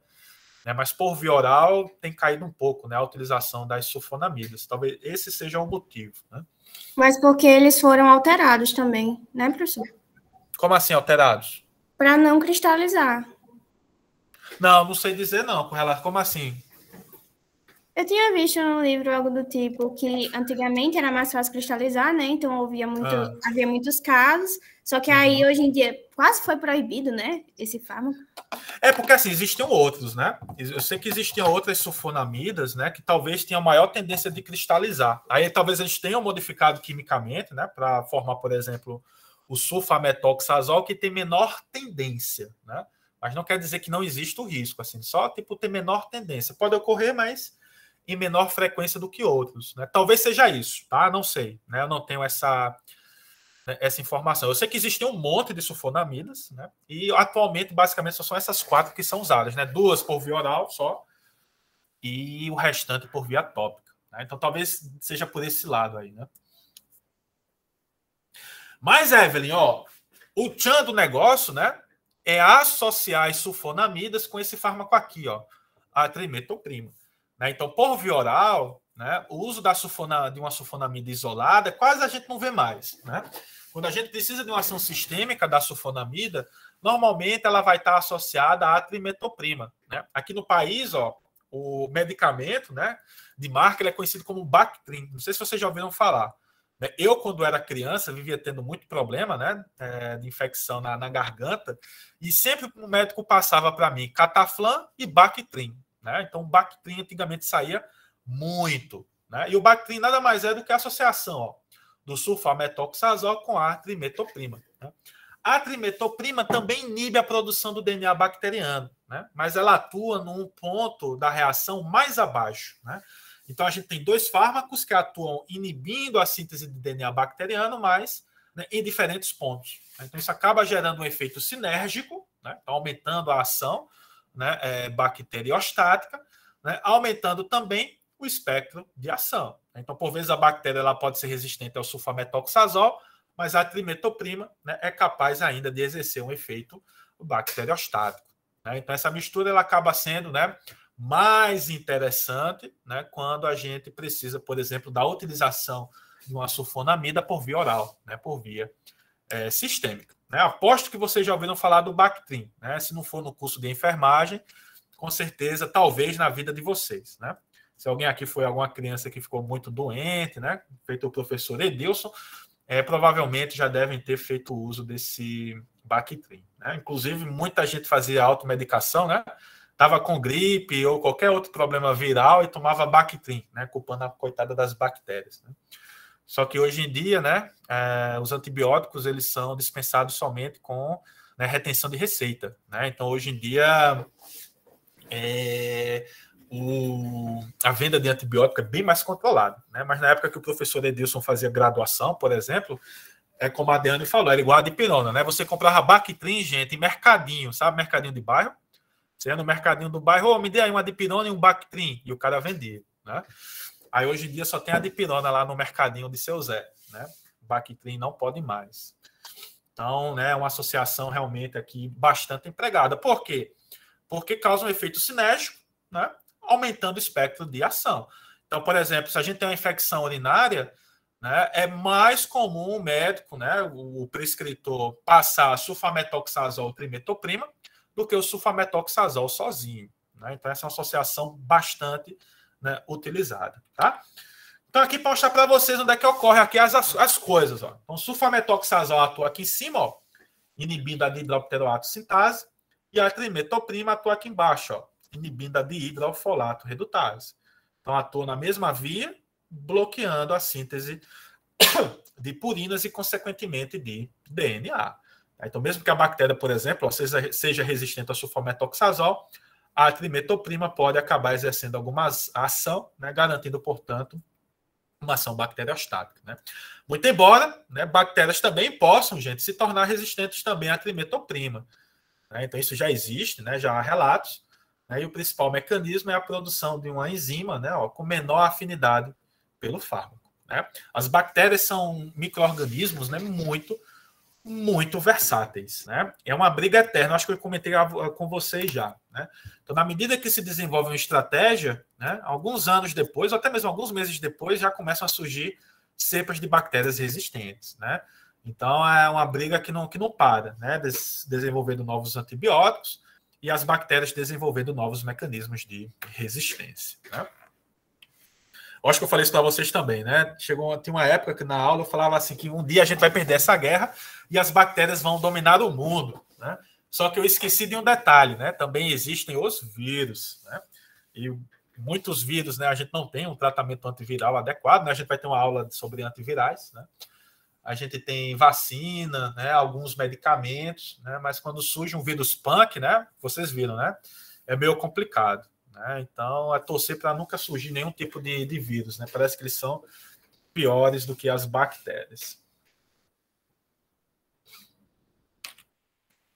Bom, espectro de ação. Então, percebam que a listinha aqui aumentou, né, em comparação às sulfonamidas isoladas. Né?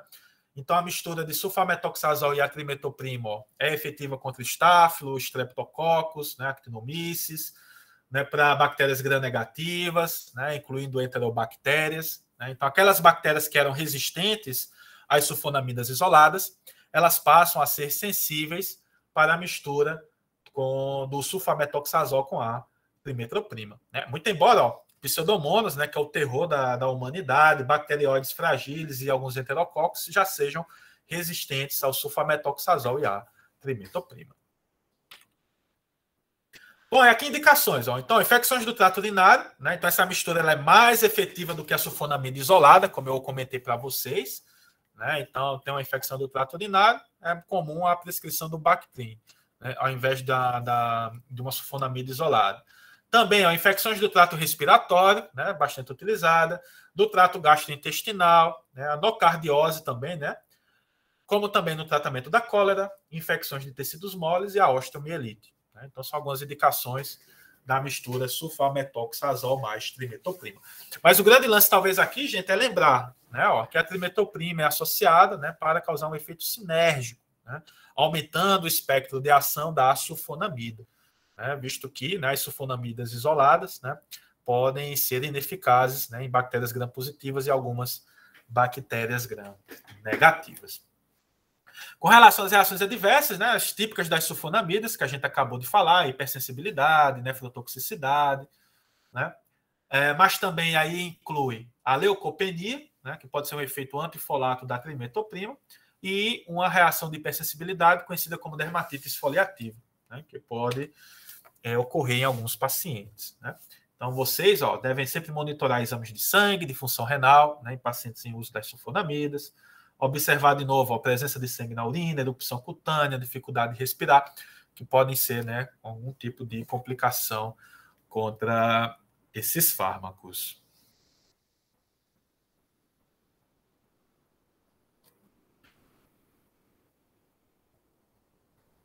Beleza, gente? Alguma dúvida? Professor, eu achei um negócio lá sobre a cristalização, é exatamente o que você estava falando. Exatamente isso, porque esse medicamento, como é o nome? Sulfametoxazol? E Faz sulfonamidas. sulfisoctazol, Sim, sim. sulfisoctazol, ele é mais... Sulfisoxazol. ele é mais solúvel, por isso. Mas os de antigamente não eram, né? Então pronto, então é isso. Beleza. Valeu, Evelyn. Bom, gente, então, ó, com a glória de Deus, a gente encerra a nossa tarde falando das quinolonas, né? As quinolonas também são conhecidas como fluorquinolonas, né? Vocês podem encontrar esses dois termos, quinolonas ou fluoroquinolonas. As quinolonas representam um grupo de fármacos que são derivados do ácido nalidíxico, né? Que é considerada a quinolona de primeira geração, derivado da famigerada e famosa cloroquina. Né? Então, a cloroquina deu origem ao ácido nalidíxico, que é considerada a primeira quinolona. Né? As quinolonas, gente, são antibióticos, né, antimicrobianos de amplo espectro. Né? É o que a gente chama de um antibiótico forte, né, como a gente fala no dia a dia. Por quê? Porque é efetiva para quase tudo. Tá? Gram positiva, gram negativa, aeróbio, anaeróbio, né, micobactério, né, a depender, obviamente, do tipo de fármaco, como a gente vai ver já já. Né? Eles são divididos em gerações, né? Então, na medida que a gente aumenta a geração do fármaco, né, a gente aumenta o espectro de ação. Né? Então, por exemplo, o moxifloxacino, o gatifloxacino são os agentes de última geração e são ativos contra quase todas as bactérias. Né? Aí é que mora o perigo. Né? Então, quando as quinolonas elas foram desenvolvidas, elas eram efetivas contra tudo. Só que daí, né, os prescritores começaram a utilizar a torta e a direita e começou a surgir, né, bactérias resistentes a esses fármacos. Né? Então, já existem bactérias resistentes às quinolonas. Né? Então, por exemplo, ó, quando a gente tem uma infecção bacteriana nas amígdalas, né, amidalite, o protocolo clássico é assim, gente. É tentar começar, né, com o fármaco mais antigo, né, com o espectro mais adequado. Então, o protocolo é iniciar com a amoxicilina. Né? Então, a amoxicilina para amidalite. Se a amoxicilina não deu certo, né, aí adiciona o clavulonato, né, porque daí pode ser porque tem uma bactéria produtora de beta-lactamase. E se assim não der certo, aí você pode, por exemplo, utilizar um antibiótico mais forte, que é a quinolona, né, como, por exemplo, o levofloxacino. Né? Mas se você for aqui em Natal, né, em alguns médicos, em alguns otorrinos, né, com amidalite, você já vai sair de lá com a prescrição de levofloxacino. Né? Então, o cara já mete logo um antibiótico forte para garantir. Né? Qual que é o risco disso? Então, ao aumentar a frequência de utilização desses fármacos, você acaba aumentando o risco, né, do surgimento de bactérias resistentes a esses antibióticos. Né? O bom melhora logo, né? Então, tipo, eu lembro que eu tomei o primeiro comprimido, meu amigo, 5 horas depois a minha garganta estava limpa, parecia mágica, né? Mas em compensação, né, o risco, né, do desenvolvimento de uma bactéria resistente acaba aumentando pelo uso disseminado. Né? Então, às vezes o protocolo está lá, mas um médico para garantir, né, para ganhar o cliente, né? Eu fiz, olha, me deu um remédio tão bom que melhorou rápido. Né, já mete o último fármaco, né, o fármaco mais forte, né, digamos assim. Né? Então, essa é uma historinha que eu sempre gosto de comentar. Né? Na hora eu tava com tanta dor que eu nem me dê logo levofloxacino mesmo. Eu quero ficar bom logo. Né? Então, no desespero, né? Mas se fosse, né? Eu segui o certo, né? Faço o que eu digo, não faço o que eu faço. Né? O certo seria, por exemplo, começar, né, com a amoxicilina, né, que é o padrão, né, para o tratamento de, né, por exemplo, né, de uma amidalite. Né? Então, enfim, continuando, as quinolonas, ó, a gente tem a cipro, levo, norfloxacino, né, que são os agentes muito empregados, né, ofloxacino, enofloxacino, moxifloxacino, gatifloxacino, entre vários outros. Né? Então, são agentes de amplo espectro, são agentes bactericidas, tá? Porque atuam numa enzima conhecida como topoisomerase, né, que é uma enzima da bactéria que é importante para o processo, por exemplo, de replicação, né, e transcrição do DNA bacteriano. Então, ao inibir essa enzima topoisomerase, que é conhecida como DNA-girase nas gram-negativas, né, esses fármacos acabam causando fragmentação do DNA e, consequentemente, uma morte celular, né, no efeito bactericida. Então, podem ser utilizados por via oral, que é uma grande vantagem, né, para o tratamento ambulatorial, também por via parenteral, ampla distribuição e eliminação renal de sua forma ativa. né, também são fármacos muito interessantes no tratamento de infecções urinárias, né? Tanto as sulfonamidas, 4-dimetoprima, como também as quinolonas, né, tem essa grande importância no tratamento de infecções urinárias. Inclusive, alguns livros, né, tem um capítulo que é assim, ó, fármacos usados, antimicrobianos usados no tratamento da infecção urinária, para falar das sulfonamidas e das quinolonas, né, devido à sua importância. Mas não são utilizados somente para isso, né? Então, quinolona é utilizada para o tratamento de pé diabético, trato respiratório, como é que se chama? Acabei de falar. Trato respiratório, trato urinário, né? Então tem uma ampla aplicação, né? Mas devido a essa capacidade de ser eliminada de forma inalterada na urina, faz com que esse fármaco tenha uma ótima aplicação no tratamento das ITUs, né? Das infecções do trato urinário. Então, como é que esses bichinhos atuam? Tá? Então tá aqui, ó, essa topoisomerase, ó, ela é importante, né, no processo de transcrição e de replicação do DNA, né? Então as quinolonas entram na bactéria e bloqueiam essa enzima, né? Logo as bactérias perdem a capacidade, né, de duplicar a sua fita de DNA. Com isso ocorre fragmentação do DNA, né? Então isso aqui faz com que o DNA seja fragmentado, e a fragmentação do DNA acaba levando à morte da bactéria, né? Garantindo, portanto, um efeito bactericida, né? Então, também aqui atuando no enzima, né, lá no DNA, mas desta vez bloqueando a transcrição e a replicação, causando fragmentação do DNA e, consequentemente, a morte das bactérias, né? Atualmente, a gente já tem, né, algumas cepas resistentes, né? Então, ó, Pseudomonas, né? A Pseudomonas é, né, a bactéria complicada, né? Não, eu ia dar um exemplo aqui, né, do BBB, mas eu não vou falar não, porque está sendo gravado. Mas outro dia eu falo, né? Serratia marcensis, eu ia comparar a Pseudomonas aeruginosa, né, com o participante do BBB. E ó que só teve um episódio, né? Mas sei lá, deixa para lá. Serratia, né? Staphylococcus aureus resistente à meticilina, né? Então algumas cepas já são resistentes também às quinolonas, né? Então veja a complicação. Tá? Isso se dá principalmente, ó, pela produção, né, de uma topoisomerase com menor afinidade ou redução da permeabilidade. Aqui, ó, principalmente Pseudomonas aeruginosa. A Pseudomonas aeruginosa, ela expressa, né, umas purinas, né, de baixa permeabilidade a basicamente todos os agentes antimicrobianos, né, o que pode dificultar um pouco o tratamento, né, de infecções causadas por essa bactéria. Então aqui está o espectro individual das quinolonas, né? A primeira geração é o ácido nalidíxico, né, que foi derivado da cloroquina. Então, é um fármaco que tem ação basicamente contra bactérias gram-negativas, em especial enterobactérias, né? De segunda geração, a gente tem norfloxacino, enoxacino, cipro e ofloxacino, né? Então, além das enterobactérias, começa a ter ação contra Pseudomonas, Staphylococcus aureus, né? Bactérias atípicas, né, como Mycoplasma, Legionella, Clamídia e o Mycobacterium tuberculose. Então, na aula que vem, a gente vai falar do tratamento da tuberculose e vai ver, né, que as quinolonas podem ser utilizadas, né, no esquema terapêutico. De terceira geração, que é o levofloxacino, né, que foi o que o professor Edilson tomou quando estava com problema na garganta. Ó. Além de enterobactérias, né, bactérias gram-negativas, estafilococcus, pega também streptococcus, né, então aumenta muito o espectro de ação.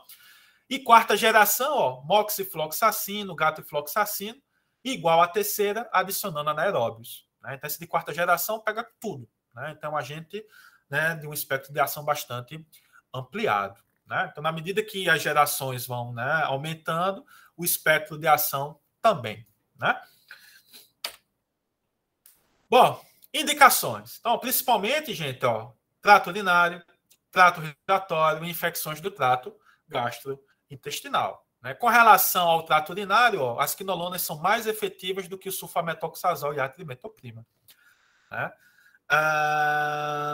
Além disso, né, vale destacar, né, vocês como enfermeiros, né, que as quinolonas também são muito importantes no tratamento, né, do pé diabético. Né? Então, o pé diabético, normalmente, né, tem o envolvimento de vários tipos diferentes de bactérias, né, gram-positivas, gram-negativas, anaeróbias, aeróbias. Né?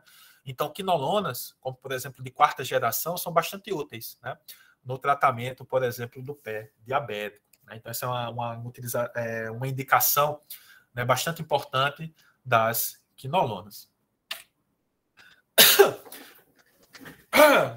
E com relação às reações adversas, né, Em geral, são fármacos bem tolerados, né? Então o risco de reação adversa é muito baixo, mas pode ocorrer hepatotoxicidade, né? Náuseas e vômitos, como sempre, reações alérgicas, né? Dor de cabeça que evolui para convulsões, né? Não existe nenhum mecanismo, né, clássico, né, que ajuda a gente a entender essas reações adversas, e a fotossensibilização, né? Então, o paciente, né, que faz uso de uma quinolona e se expõe ao sol pode acabar desenvolvendo, né, lesões na pele por conta da